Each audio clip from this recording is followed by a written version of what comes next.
ಸ್ಯಾಂಡಲ್ವುಡ್ಗೆ ನಿಮಗೆಲ್ಲ ಸ್ವಾಗತ. Kannada big boss season 11ರ 4ನೇ ದಿನದ 2ನೇ ಪ್ರೊಮೋ ಆಚೆ ಬಂದಿದೆ. ಮನೆ ಪೂರ್ತಿ ಈಗ ಚಾಲ್ತಿನಲ್ಲಿರೋ ಒಂದೇ ಹೆಸರು ಅಂದರೆ ಅದು ಜಗ್ಗುದಾದ.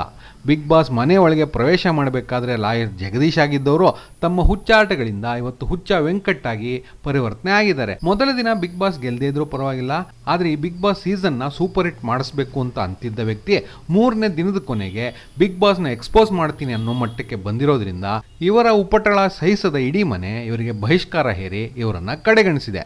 ಮನೆಯಲ್ಲಿ ಇತರೆ ಸ್ಪರ್ಧಿಗಳು ಮಾಡ್ತಿರೋ ಚರ್ಚೆ ಸಂಪೂರ್ಣ ನ್ಯಾಯಬದ್ಧವಾಗಿದೆ. ಗೋಲ್ಡ್ ಸುರೇಶ್, ಅನುಷಾ ಮತ್ತು ಚೈತ್ರ ಅವ್ರು ಹೇಳಿದ ಹಾಗೆ ಮನೆಯವರೆಲ್ಲ ಅವರಿಗೆ ಸರಿಯಾದ ಗೌರವ ಮರ್ಯಾದೆ ಎಲ್ಲ ಕೊಟ್ಟರು, ಅವರೇ ಅದನ್ನು ಹಾಳು ಮಾಡ್ಕೊಂಡಿದ್ರು ಅಂತಿದ್ದು ಸರಿಗಿದೆ. ಅದೇ ರೀತಿ ಹಂಸ ಅವ್ರು ಹೇಳಿದ ಹಾಗೆ ಟಾಸ್ ಮಧ್ಯ ಬರೋ ಮನಸ್ತಾಪಗಳ ಬಗ್ಗೆ ಮಾತಾಡಿ ಬಗೆಹರಿಸ್ಕೊಳ್ಳೋದು ಬಿಟ್ಟು ನೀನು ಬಿಗ್ ಬಾಸ್ ಅಲ್ಲಿ ಇರೋಕೆ ಅರ್ಹತೆನೇ ಇಲ್ಲ ಅನ್ನೋ ರೀತಿ ವೈಯಕ್ತಿಕ ತೇಜೋವಧೆ ಮಾಡಿದ್ದು ಸರಿ ಇಲ್ಲ ಅಂತ ಸರಿಯಾದ ಅಭಿಪ್ರಾಯ ವ್ಯಕ್ತಪಡಿಸಿದ್ದಾರೆ. ಈಗ ಮನೆಯಲ್ಲಿ ಒಬ್ಬಂಟಿ ಆಗಿರೋ ಲಾಯರ್ ಅಲ್ಲ ಹುಚ್ಚ ಜಗದೀಶ್ ಅವರ ಮುಂದಿನ ನಡೆ ಏನು?